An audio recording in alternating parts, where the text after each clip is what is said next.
Welcome to Morning Offering with Ron, Dave, and Pat. Live from the Annunciation Radio studios, Morning Offering presents a Catholic way to start your day on the Ave Maria Radio Network. Good morning, good morning, good morning. I say it 3 times because Good Friday morning to you. It's a wonderful day. If you don't mind a little smoke in the air, at least for another day.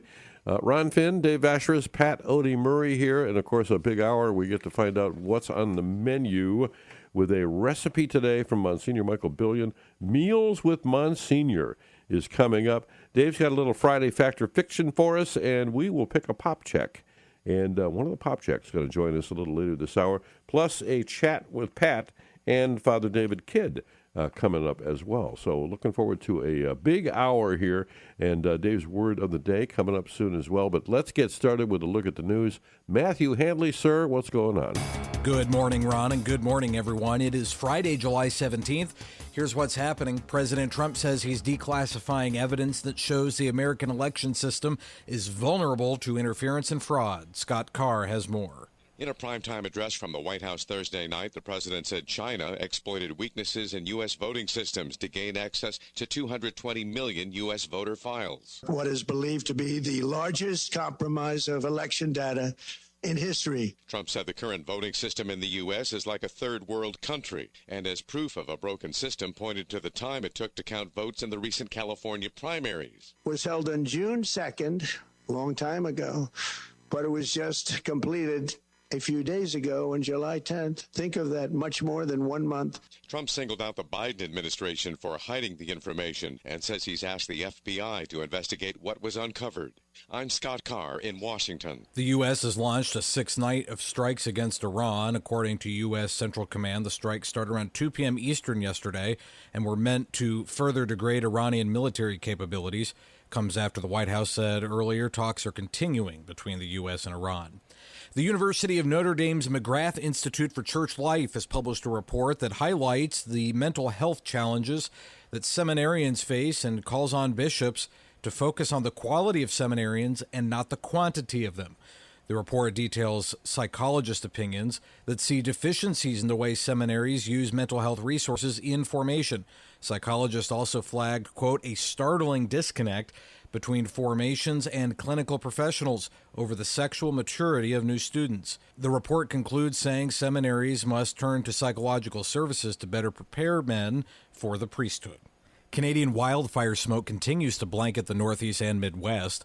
At one point yesterday, Detroit had the worst air quality in the world. Storm forecasts for Saturday in the upper Midwest and Northeast could help clear things up. Wildfire smoke can be dangerous for sensitive people like the very young, the elderly, and people with health conditions. And Amnesty International UK is expressing regret after publishing a report that labeled the Catholic Bishops' Conference of England and Wales and other Christian organizations as anti-rights groups. The report identified 117 organizations it claimed were undermining the rights of women and LGBTQ people before being temporarily withdrawn. Amnesty says the report was posted without completing its normal internal review process and that its language did not reflect its official position. The Catholic Bishops' Conference says it works to uphold the rights of all people without exception. Critics of the report welcomed its withdrawal and accused Amnesty of unfairly targeting Christian organizations. I'm Matthew Handley and Ron Finn. That is the news this morning. Well, thank you very much, Matthew. And I understand Matthew is going to be debuting a new program on Ave Maria Radio Michigan stations tomorrow. Actually, Michigan Mornings begins 8 a.m. Tomorrow, July 18th, the first show. So if you're in the Michigan area, make sure you're tuned in for that. And good morning to Dave and to Pat. Hello, hello. Good morning, Mr. Finn. What's happening out there? Well, are you talking to Dave? I know that we have a great conversation that's coming up a little bit later. We always look forward to our conversation with Pat. This is one with someone who's special to all of us, Pat, Father David Kidd. Tell us a little bit about what we'll hear in our chat with Pat today. Well, Father Kidd is obviously, he's the vocations director for the Diocese of Toledo, but I don't want to just focus on Toledo Diocese. I want him to talk a little bit about what are the national movements that we are seeing across our country as concerning vocations. And that Notre Dame study that Matthew just talked about was very interesting because there is earlier and earlier discernment to the priesthood. So I'm trying to figure, I'd love to read that study from Notre Dame to try to figure out how that all fits together. Maybe Father David has read it, but we can talk about that. But yeah, we're going to focus on kind of all the new ways and maybe some of the old ways that are coming back to help young men discern and young women discern religious vocations in their lives. So it'll be great. I'm impressed with all the things that are happening in our diocese, and I take it from my conversation with the bishop and others that these are things that are not just happening in our diocese, are happening around the country. Well, and Father Kidd, pretty creative in the things that he's doing too. Yeah. There's so many opportunities. Yeah. For young men in particular interested in the priesthood to join him, and he's going out to where people are. So he's doing a great job. Yeah, he is. And since he's going to be your guest in just a little bit, I think it's appropriate to announce he is, and I know that he's beyond excited about this, he is our next roasted. He has agreed to be the one roasted at our next annual, the big old comedy roast of Father David Kidd. Wow. In April. So I know we're all excited about that. he was one of the roasters at the last one. So yeah, he was exceptional. Yeah, he did a great job on that too. Yeah, so. Yeah, if you're willing to throw the pies, you got to be willing to take the pies. You know. That's exactly right. But there are a lot of great stories out there, right, Pat? And so I can't wait to hear from Father David Kidd too about really creative things that are going on with our priests to attract others to the priesthood and to show the lighter side of priesthood as well. Yeah, the story that jumped out at me, there is a story about, it's called Priest Soccer Tournaments, promotes fraternity and vocations. And it is 7 dioceses in Peru, southern Peru, that get together and have a soccer tournament of their priests. And the average age in a lot of these dioceses of their priests is 35. You know, wow. Yeah, can you imagine 35? And so anyway, they do this. They had more than 150 priests from these 7 dioceses. And they talk about it, promoting vocations, promoting fraternity among the priests. And they say that sports can be a means of evangelization. So what a cool idea, you know? I love it. Well, I know that the goalie is praying extra hard. Yeah. But yeah, it's been a tradition. It's becoming a tradition now. So they're doing this every year. It's really cool. Great story there on the blog at National Catholic Register for that, isn't there? Yes, there is. And EWTN News had it as one of their headlines yesterday. Beautiful. So yeah, so great stuff. Well, let's turn to the good book and today's scripture readings. Dave, what's our word of the day for today? Our word for today is greater, taken from the Gospel of Matthew, chapter 12. Jesus was going through a field of grain on the Sabbath. His disciples were hungry and began to pick the heads of grain and eat them. When the Pharisees saw this, they said to him, "See, your disciples are doing what is unlawful to do on the Sabbath." He said to them, "Have you not read what David did when he and his companions were hungry, how he went into the house of God and ate the bread of offering, which neither he nor his companions, but only the priest could lawfully eat? Or have you not read that in the law that on the Sabbath the priests serving in the temple violate the Sabbath and are innocent? I say to you, something greater than the temple is here. If you knew what this meant, 'I desire mercy and not sacrifice,' you would not have condemned these innocent men. For the Son of Man is Lord of the Sabbath." Brothers and sisters, there is something greater here. Sometimes we lose ourselves in the things of God and forget that they are all given to us that we might know God. Yes, they're all gifts, all of them. The sacraments, the sacramentals, Sabbath itself, the temple, parish, everything, all of it. Everything is a gift from God. All of these good things are gifts from God that we might know him better. that we might come into a more intimate relationship with him. But the power behind these things is him. That's it. It's all about him. Sometimes we lose our sight and become more focused on the things of God than we are of God himself. Yes, he invites us into that relationship using these things by his own choice. This is the way that he has set it up. He decided to use these things to draw us closer to him. Why? Because they're perfect. Because they are perfect instruments to bring us closer to him.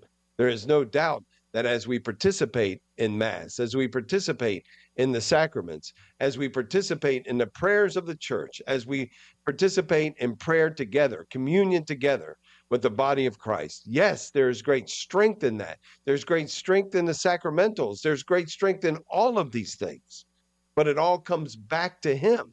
It all is available to us because of him, because of his own good choice and his own free will, that we might draw closer to him.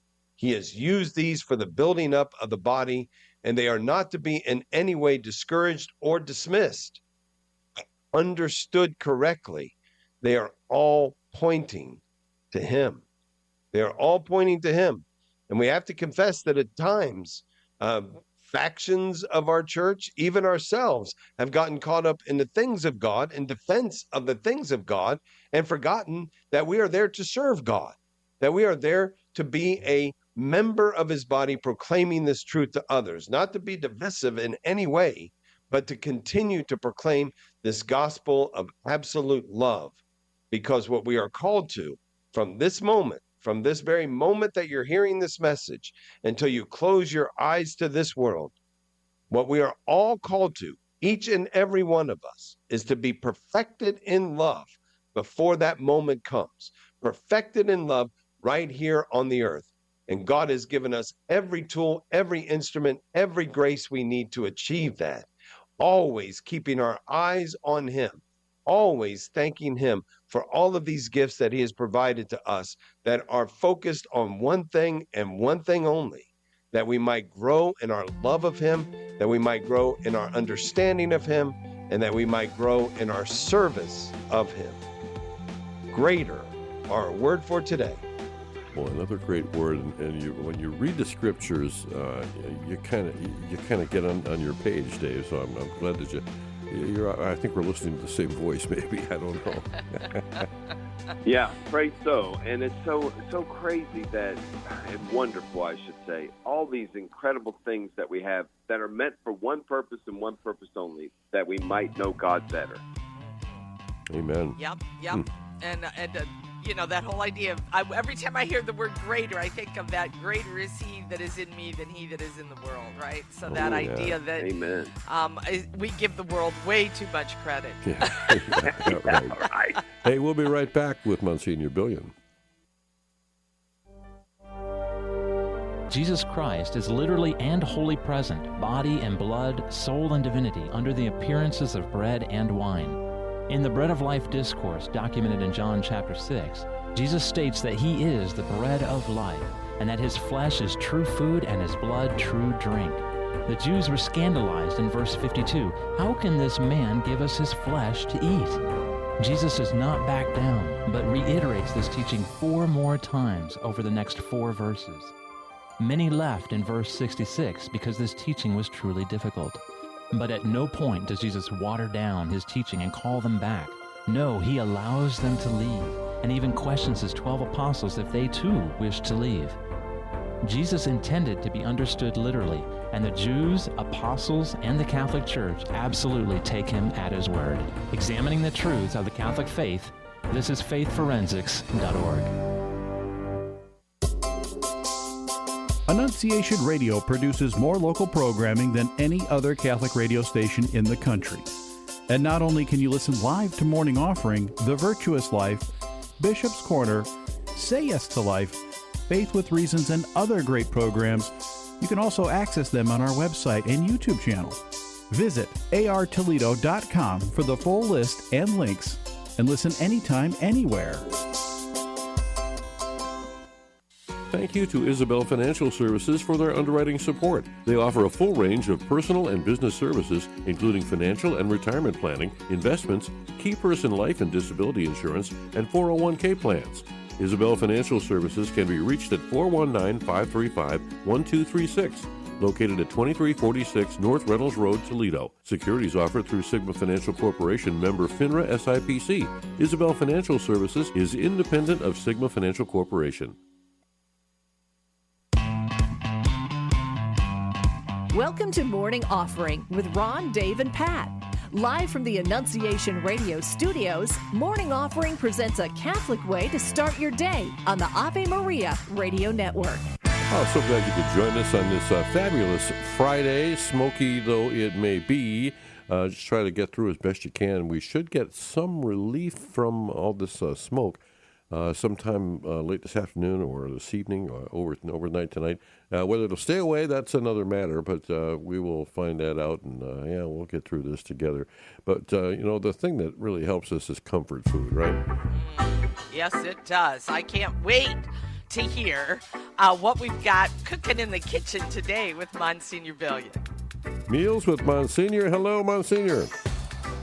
Well, good morning, everybody. I think this is a wonderful morning because I just got the news that Dave won't be on our segment with us, so we'll all be able to talk a little bit.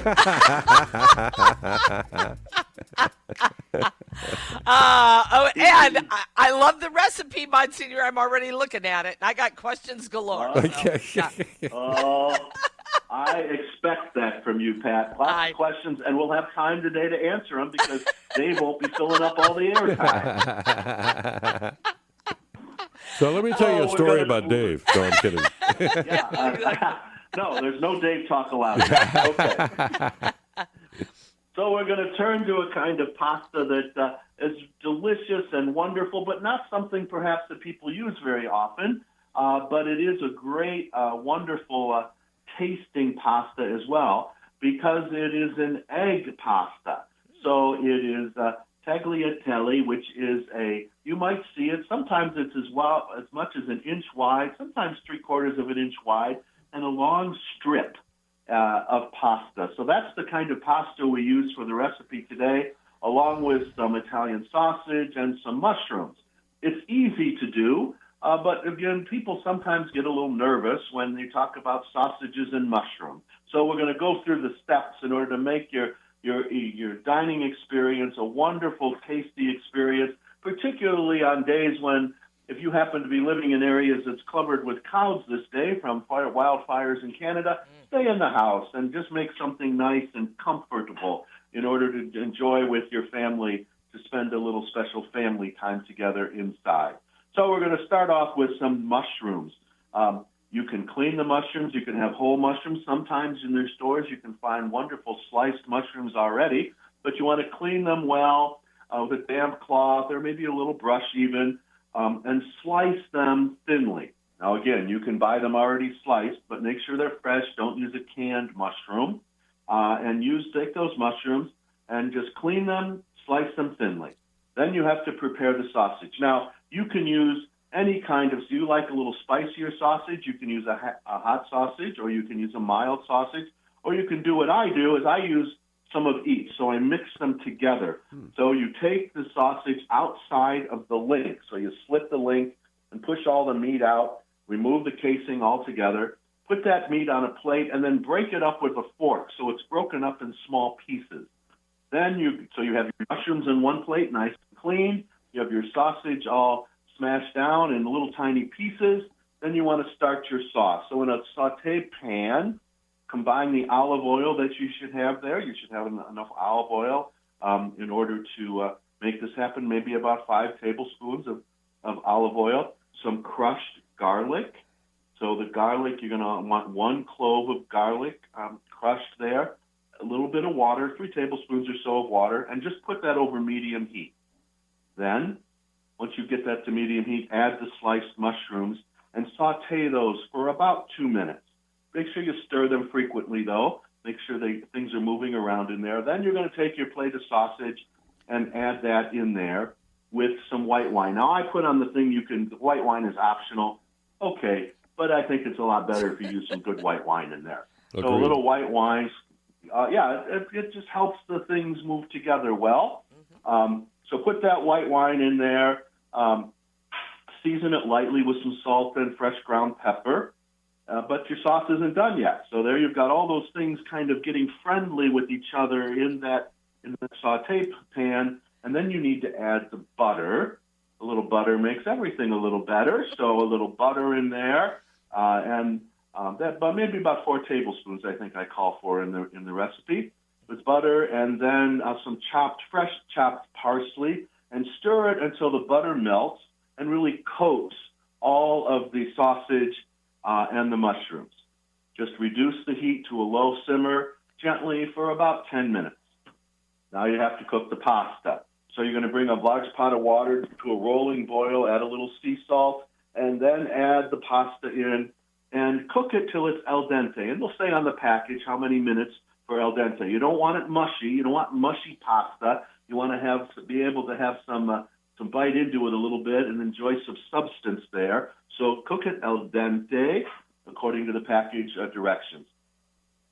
Reserve a little bit of the pasta water. Don't throw it all out when you're done cooking the pasta. We might need it a little later because you're going to take that cooked pasta and put it directly into the pan with the sauce where you have that simmering a little bit.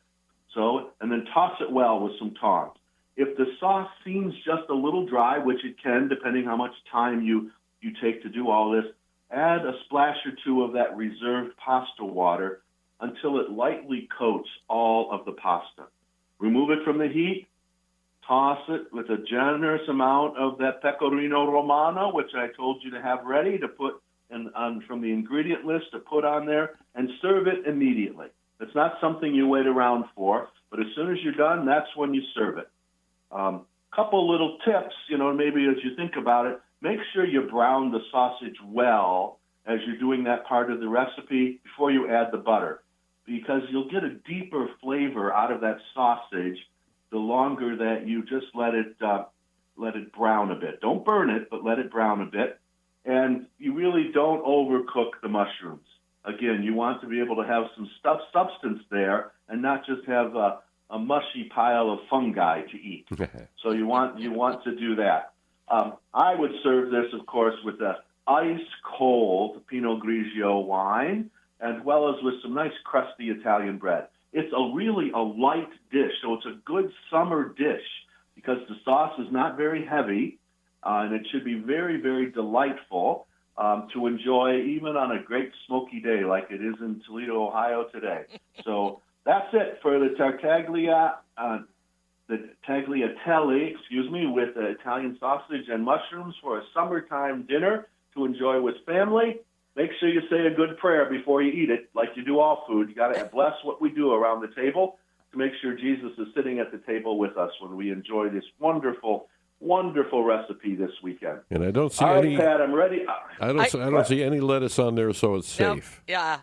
Yes, exactly. That's correct. No lettuce served here. Of course, I don't have that problem usually anyway. That's right. So, yes, I do have questions, Father. First of all, I've never heard of this kind of pasta, the tagliatelle. Well, that's because I'm trying to expand your horizons. Yes, and I want them expanded, Monsignor. So where do I get this? Can I get this just in a regular grocery store, Kroger's?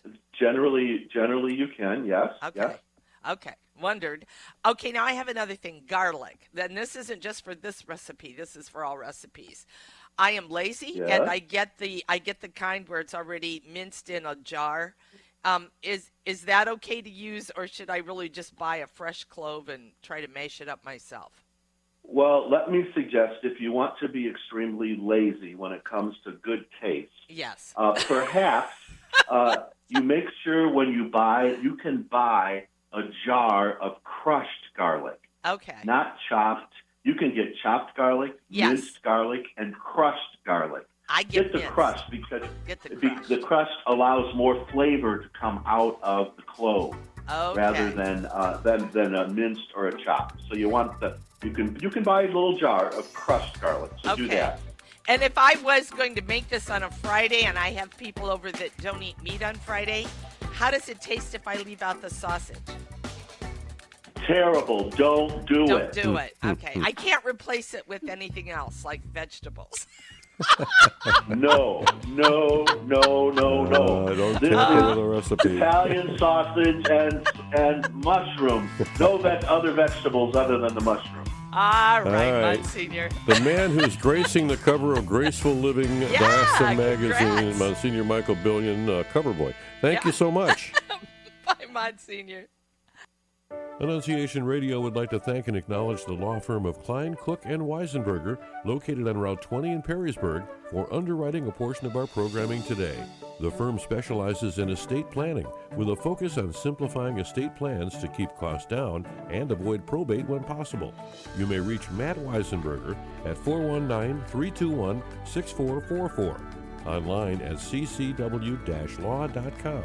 Thank you for supporting Annunciation Radio. Golfers, don't miss the annual Jim Murray Memorial Golf Outing at Maumee Bay, Saturday, August 8th at 8 a.m. Proceeds will go to the Jim Murray Memorial Scholarship Fund for Creighton practitioners and instrumental music education. If you don't golf, you can still join us for lunch.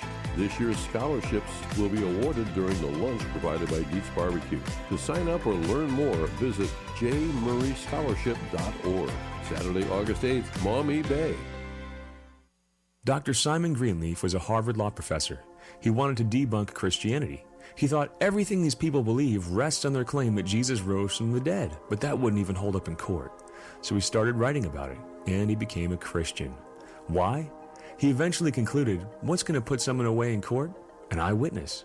What if you have a bunch of eyewitnesses? Jail. What if the eyewitnesses are all willing to die for what they saw? Case closed. That's what we have with the rising of Jesus from the dead. Not just people dying for a belief system. These people died for something way more than that.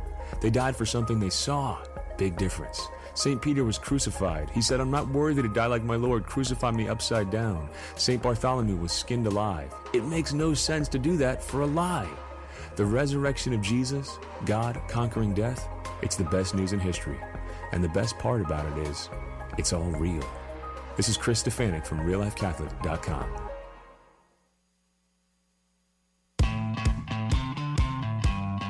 Welcome to Morning Offering with Ron, Dave, and Pat.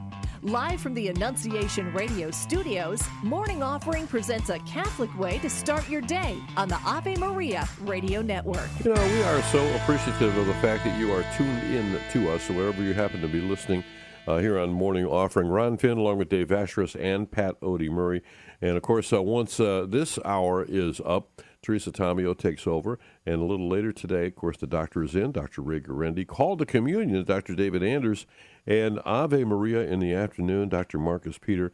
And then coming up on Catholic Answers Live tonight, Ask Me Anything with Jimmy Akin. That's always something that we look forward to. I love that. Yeah, anytime Jimmy Akin's on there and Ask Me Anything, that could get really deep. Hey, I wanted to say this real quick. Really sorry I couldn't be a part of that last segment. Sorry I missed that. On an unrelated note, again, you're going to be talking, Pat, you're going to be talking to Father David Kidd. Yes. He is the next roasted at our upcoming roast next year. And now this. Monsignor Billion is the one after that, if he likes it or not. I don't care. I'm just kidding. You just want to get even, don't you? I was going to say he roasted you a little, I think, today. Yeah. He roasted you. Yeah. Pat, you want to take a minute and talk about, you go ahead. Just a minute. Peter Kreeft, one of the great writers and theologians and philosophers of our time, his wife passed away 2 weeks ago. Aww. And I would tell you, if you get a chance, just like Google, look up, he did Pints with Aquinas with Matt Fradd. Yeah. And it's a long interview. It's like 2 hours, I think, with him. But there are clips of it online, especially where he talks about the death of his wife and how, it was amazing. What this man brings to our understanding of our faith, and especially suffering, is phenomenal. And how he talks about marriage. And I think certainly in this day and age when people don't understand marriage much at all anymore, especially the sacramentality of it. And he just talks about how, he and his wife married 63 years when she died. So I just think people should go there, and I'm sending a note out to all my nieces and nephews to take a look at it because it's amazing. Yeah, I'm with you, Pat. If you can get through that interview, one, without a little crying, particularly if you're a man, and then secondly, if you can get through it without having a deeper understanding and commitment to your own spouse, and you're not watching the same thing I watched, it's just absolutely fabulous. So I agree. Well, all right, it is ready or not for fact or fiction. This one is themed, by the way, and it's about the Pope. It's about the Pope. Okay. The Pope. So I thought maybe we'd see how you guys did on this one. How about this one? Here's the first one. Okay.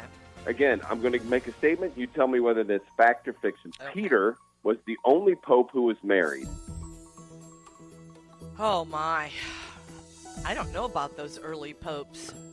I'm going to say that's fact. I'm going to say it's fiction. And Pat, you get the bell. It is, in fact, fiction. Among those who were married, to your point, Ron, it's the early ones. Right. So you have Peter, who was married. You also had Felix III, who was Holy Father in 483, and also St. Agatha. So St. Felix III and St. Agatha, who served in 678.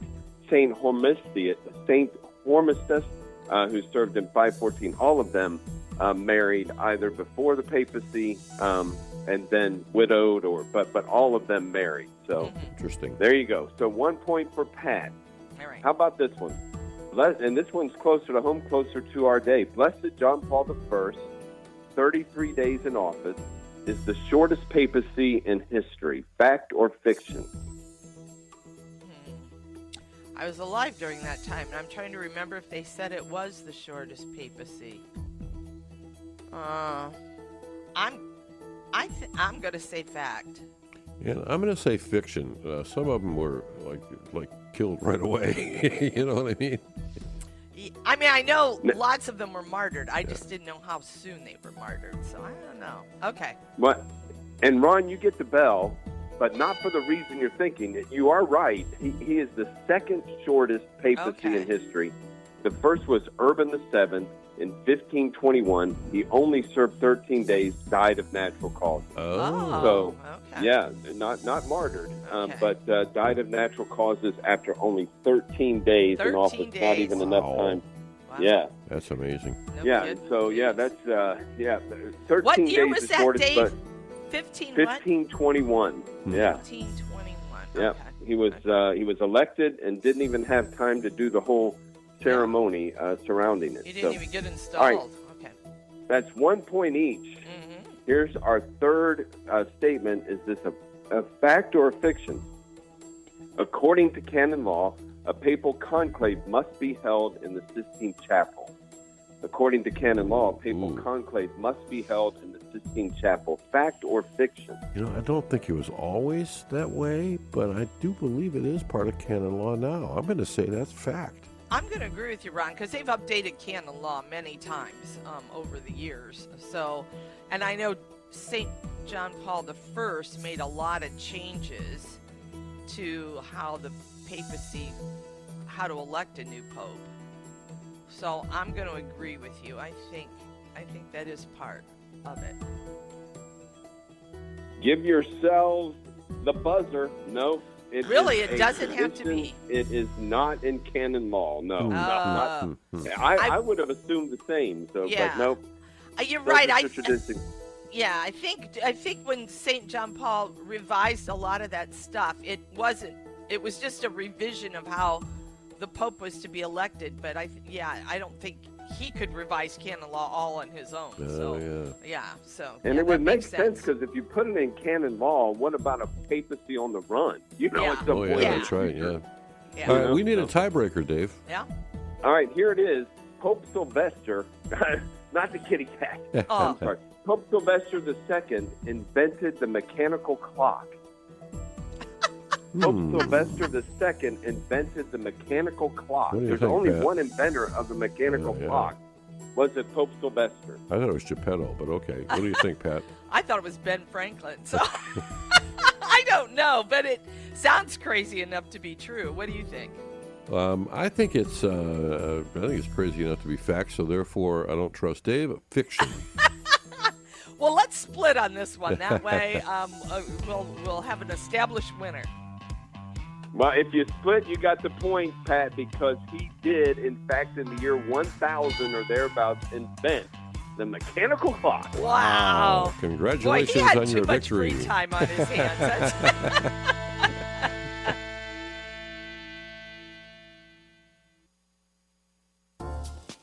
Shop with a purpose at your St. Vincent de Paul Toledo thrift store, now located in the Airport Square Shopping Center, right next to Pet Supplies Plus at Airport and Reynolds.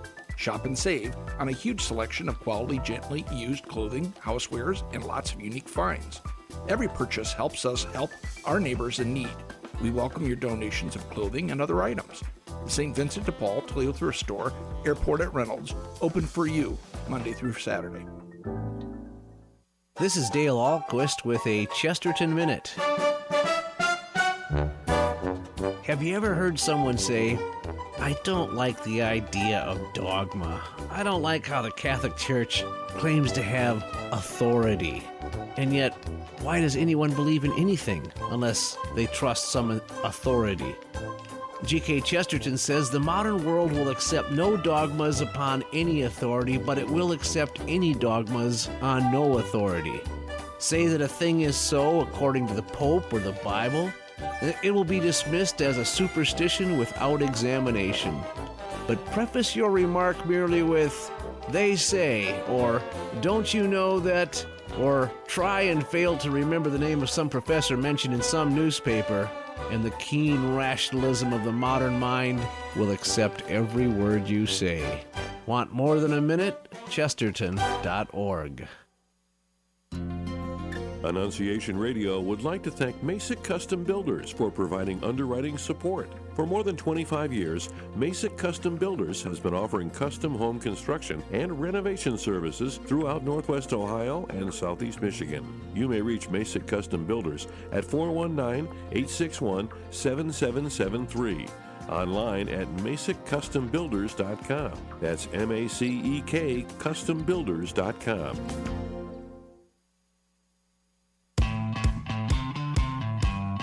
Welcome to Morning Offering with Ron, Dave, and Pat. Live from the Annunciation Radio studios, Morning Offering presents a Catholic way to start your day on the Ave Maria Radio Network. Well, thank you so much for joining us here on Morning Offering. Ron, Dave, and Pat, and you, and everybody gathered together here to celebrate, well, a smoky Friday at least, and hopefully this will be clearing fairly soon for at least this part of the country. So, wow. And Pat, you're seeing you've got a view of some open spaces there. You Yes. see a lot of the smoke, don't you? Yes, very much so. It's just so weird. Like yesterday was just eerie when you were outside. I just felt like it was eerie, and you kind of saw this ball up in the sky, but was that the sun? I mean, it was just, and the sun trying to come through that fog was like, or that smoke, it was just a weird effect, for me anyway, on my eyes. It was like I was squinting all the time. It just, I don't know. I'm looking at my weather app on my phone, and it says conditions right now sunny, and I'm thinking, I don't see the sun. There it is. Wow. Is that what that is? Yeah. Oh, man, hard to see it. It is. All right, so hang in there. Hopefully we'll get some relief this afternoon, this evening. Too. I would love this time of the day and this particular day because we get to pick a pop check. And I'll tell you what, it doesn't happen very often, Pat.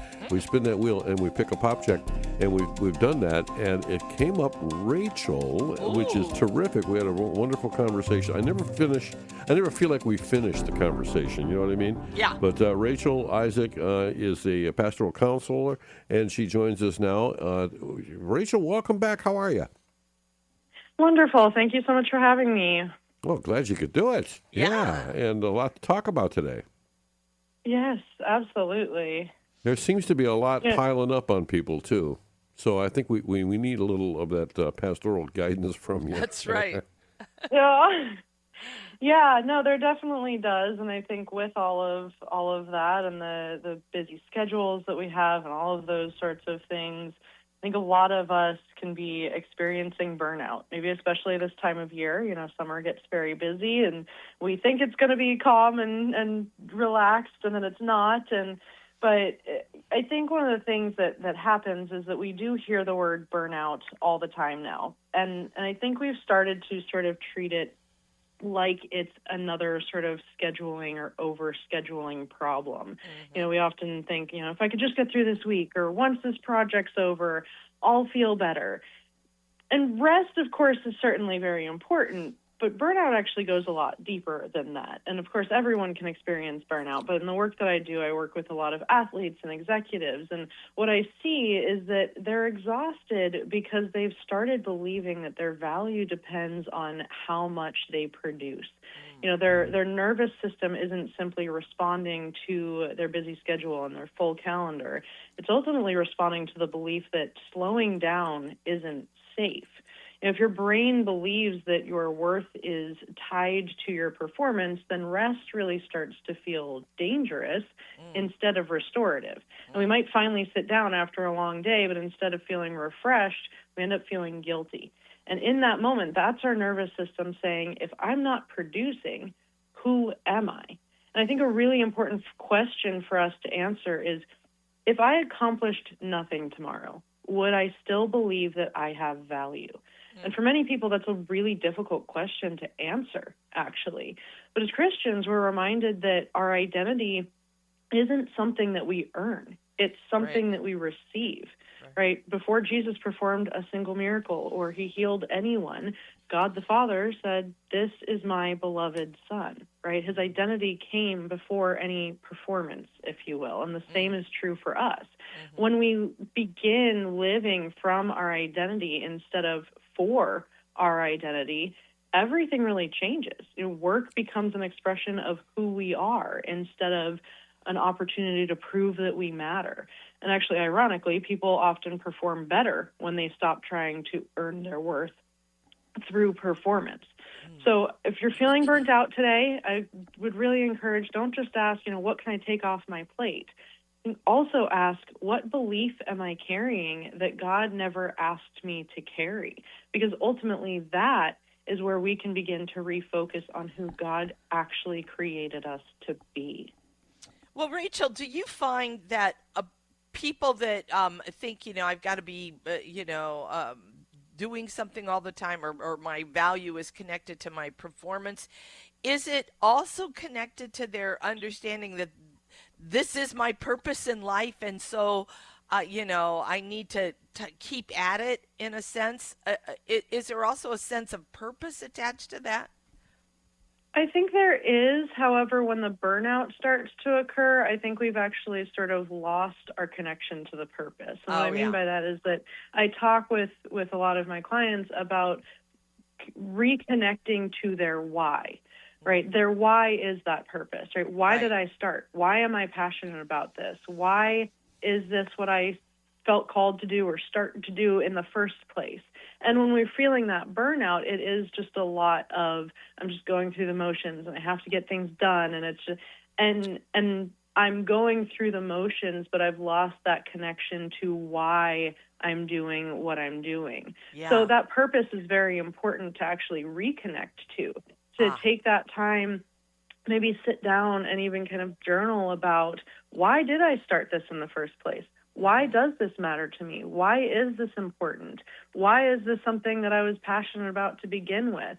So that we can bring that why and that purpose back into our work. Because when we're experiencing that burnout, we've actually really lost that connection or lost sight of our purpose or our why. I love that. And Rachel, with so many people now, especially in ministry in one way, shape, or form, it seems like there's a lot of little fingers everywhere. And Pat, I think you're a good example of that, because you're teaching, you're giving talks, you're doing a bunch of different things depending on the day of the week and so forth. So Rachel, is that a big problem where people are just taking on too many responsibilities or internalizing them? I think that can be very true, where it's really easy to fall into yesing people or the people pleasing, where we feel like we can't say no. Somebody asks us to do something. Yes, of course, I'll take that on. I'll make it work. And then we do end up very overwhelmed, very burnt out, very sometimes even resentful of, oh my gosh, I have all these things to do, and when do I get to take a break or take care of myself or any of those sorts of things. And so it is really important, again, to even stay connected to that why, so that when somebody says, hey, can you do this or take on this project, or we can sort of ask and we can take that to prayer and say, is this something that is connected to my mission, my vocation, what I'm called to do? Is this something that's going to add to that, or is that something that's going to detract from that? What's going to help me be my best self and be the person that God created me to be? Because if I'm saying yes to absolutely everything because I'm afraid to say no to people, I'm going to end up very scattered, again, maybe resentful. And so maybe that moment and that feeling, it's not something to ignore. Maybe that's God saying, hey, let's remember what your mission and vocation really is. Well, I wish I hadn't asked that, because with Pat we ask her to do things all the time, and I hate to have her say no. I am not resentful. I'm not resentful. I see it as my purpose, and I know why I'm doing it. So we're okay. We're okay, Ron. Well, once again, we picked a wonderful pop check. Rachel Isaac, thank you so much. Thanks, Rachel. Thank you. Thanks for having me. Bye-bye. Experience the incredible story of a woman who Time magazine named the most influential Catholic woman in the United States. Rita Rizzo, the future Mother Angelica, grew up in a working-class neighborhood in Canton, Ohio during the Great Depression. Rita's father abandoned the family before she was 5 years old.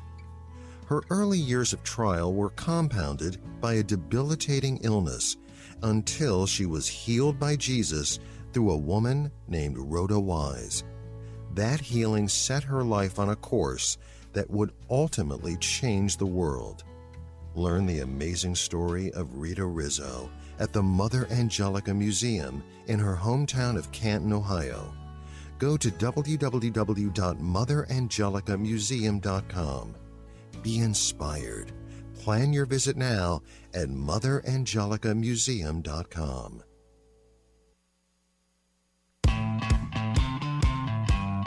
Welcome to Morning Offering with Ron, Dave, and Pat.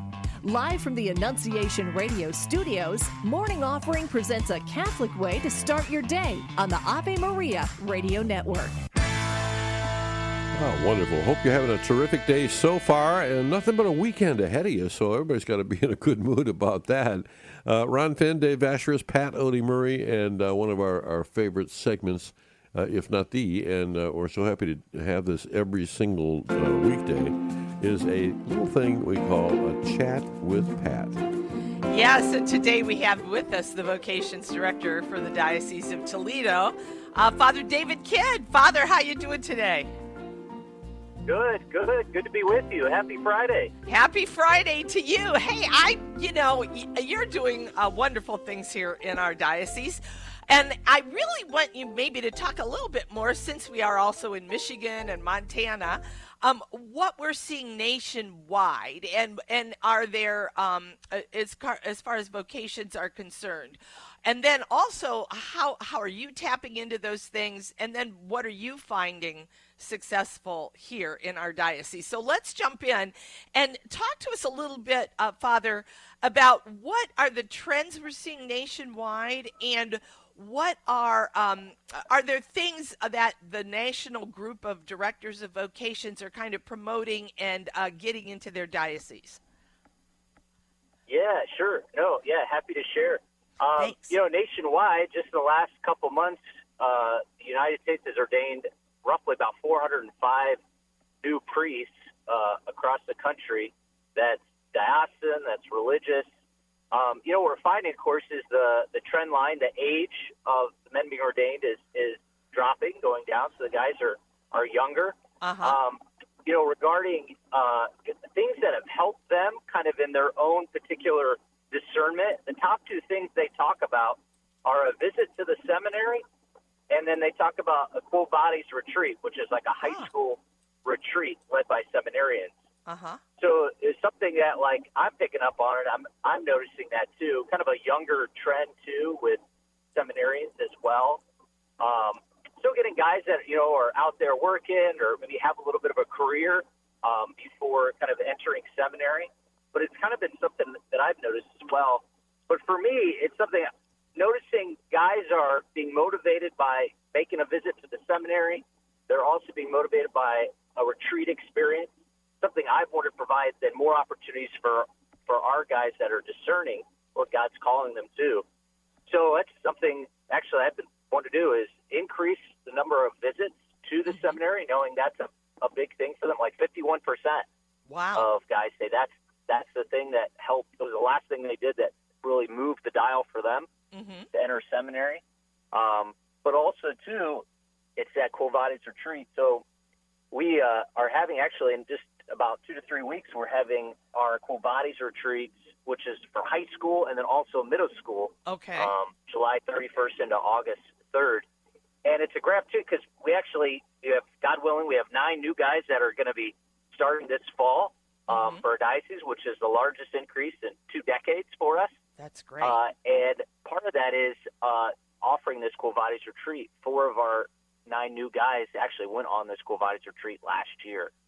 So those are kind of those national trends where then I'm picking that up and I'm saying, well, then how do we can apply that then to the things that we offer for guys discerning the priesthood, and definitely trying to take full advantage of that. So, Father, you said we have in our diocese Quo Vadis retreats coming up. Now, you're offering 2 different ones, right? One for high school and one for middle school. How will they differ? Great. Yeah, so the high school one is a 3-day, 2-night, July 31st to August 2nd. And part of that is actually the bishop's going to be coming to that one, which will be really cool. Being able to have dinner with the guys and be able to have mass for them and actually lead a kind of a candlelit Eucharistic procession that we'll do for the high school guys. Wonderful. It's also, we'll do a little bit more intensive physical activities with the guys. I think we're going to do the high ropes with them at Camp Miaconda. And but for our middle school guys, both retreats are being led by our seminarians, which is awesome. Yeah, it is. For our middle school guys, definitely just developing that habit of prayer. Both will have the opportunity for small group conversations. Of course, opportunities to swim, which is always good in the hot temperatures that we have these days. But, it's kind of just equipping those middle school guys with those basic good habits of prayer, of virtue, that are needed to really help discern what God's calling them to. That's great. So I know we're talking a lot about priestly vocations, but is there any special movement for young women who want to be discerning their call to religious life? What's happening in that area? Yeah, it seems like in just conversations with different religious orders and the kind of the vocation directors and the communities that we have here in our diocese, definitely seems to be an experience of young women desiring a greater relationship with the Lord and a greater sense of fulfillment, and seeing that in kind of the externals lived out in religious life. So that horarium of prayer, that time of community, the habit being worn, veil being worn, really, I think, affirm for them this is a clear direction they're going in their lives. We have a couple of temporary vow ceremonies actually coming up that for the Ann Arbor Dominicans, which will be taking place at the end of July. And then in mid-August, the Sisters of Mercy of Alma, Michigan are also having their temporary and final vows right around always the feast of the Assumption, August 15th. Wonderful. So exciting times for them. And I think that's one of the things when some people think of religious life, I think it's helpful to see for young ladies, they make that initial postulants a year or novitiate year, and then they take time to discerning whether or not to enter into temporary vows. Okay. And they're in that for a couple of years, which could be renewed before then actually making those final vows, which could be 7, 8, 9 years from when they first started. Right. And I think that's because a lot of people always think like, oh, well, I don't know if I want to go to the seminary or I want to enter a religious order. And it's kind of like, they don't ordain you or you don't take your final vows at the end of the first year. I mean, the whole thing is a discernment process, right? And I always, yeah, I know. I always remind people of that. You got plenty of time, but if you want to discern, it's good to go there, and that should be part of your discernment process. So, Father, how do you see the difference between, like, if you're getting younger seminarians coming in maybe right out of high school versus guys that may have been in the working world for a while? Is there a difference in the way you deal with them in formation? Well, there's definitely, what I notice is just the needs of formation are a bit different. So sometimes those, for the younger guys, it's kind of those basic formative skills of, having conversations with people, working a large group. How do you work a large group of people? Or maybe a guy who's been working and having a career, he's used to giving presentations. He's used to having formal dinner meetings. He's used to having one-on-ones with people. So the skill sets, I think, are, of course, a little more advanced for a guy that's been working, had a career for a little while before discerning the priesthood. I find that the guy who's been working for a little bit, they really are very very discerning of looking at religious life as well as diocesan life. I think sometimes the younger guys, they look at religious life very much so, but kind of their most immediate experience, of course, is their parish priest, right? Which is great. Yeah. And in that, often it's a diocesan priest, and so in that they're very much inspired by the example the joyful priests lived out in their parish. Yeah. And I think you hit the nail on the head in the sense that a lot of people are attracted when they see joy in their parish priests, when they see joy in the sisters that they deal with. They're saying, what is that? I want to get that in my life. So that's so important. Thank you so much, Father Kidd, for being with us today. Hey, my pleasure. Thanks for having me. Yeah, have a great week ahead. Thank you. You as well. God bless you all. Bye-bye. Father David Kidd, he is the Diocesan Vocations Director for the Diocese of Toledo, and just an all-around great guy. And I'll tell you, when you talk about somebody who brings joy to the priesthood, he's one of the first names that will pop into your head. He loves being a priest. He loves serving the people of God. Just a wonderful guy. And he's a great template for how to be a vocations director. As far as in other cities when you have vocations directors, I bet they're paying attention to what he's doing because he's coming up with some really great and creative ideas and really connecting with people on a very personal level. Yeah. All right, great chat with Pat. Thanks for joining us. Have a terrific weekend. Bye-bye.